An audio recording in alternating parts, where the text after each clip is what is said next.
तो संसार ये देखता रहता है, भगत भी डिस्टर्ब हो जाते हैं कि हम भक्ति भी कर रहे हैं, हमें आपत्तियों का फिर भी कोई ना कोई सामना करना पड़ जाता है, और दूसरा व्यक्ति सारा दिन बकवाद करते हैं, शराब पीते हैं, ताश खेलते हैं, राजनीति में बड़े रहते हैं, और कोई भी बुरे काम की कोई टाल नहीं उनके, और वो फिर भी सुखी है। तो इसको देखकर विचलित ना होना, परमात्मा के बताए इस पॉइंटों को, बिंदुओं को ध्यान से सोचना।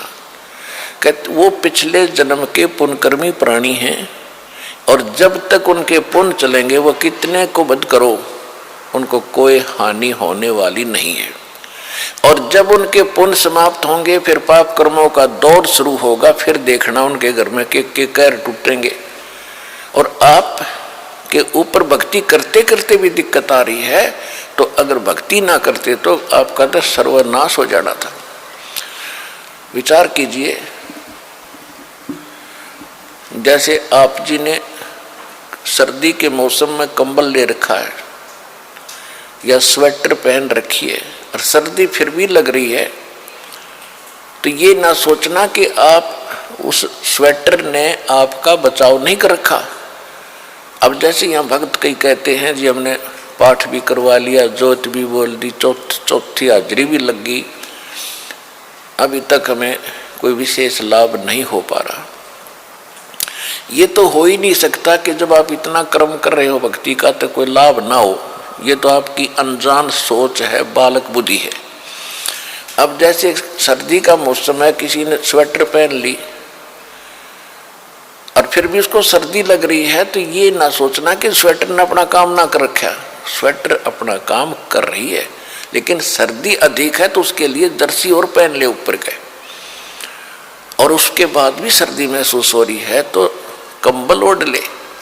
यानी ये नहीं है कि ये कहना कि मैंने जर्सी भी पहन ली फिर भी सर्दी का लग रही हाथ पैरों को, तो ये तो अनजान व्यक्ति कहेगा जिसने इस प्रोसेस का पता नहीं, भगवान के मार्ग का ज्ञान नहीं। तो जो आप पुण्य कर रहे हो और विधिवत कर रहे हो, पूरी विधि यहाँ पर प्राप्त है। गुरु जी के बिना दान करना व्यर्थ है। आप जी को सतगुरु मिले, आप जी को विधि मिली है, आपको पूर्ण परमात्मा मिला है, पूर्ण परमात्मा का मार्ग मिला, सत भक्ति मिली है, और फिर आप साधनाएं सही कर रहे हो, तो आप ये ना सोचना कि आपको लाभ नहीं हो रहा।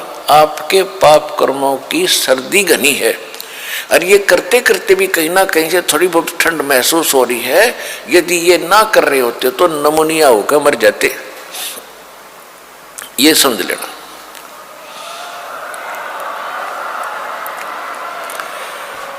तो इस तरह आप जी ने अपने इस भक्ति सफर को डिस्टर्ब नहीं होने देना। जो मार्ग बता दिया इस पर चलते रहना, घर पहुंच जाओगे, सारे सुख होंगे, यानी अपने सतलोक चले जाओगे और यहाँ भी राहत बहुत मिलेगी।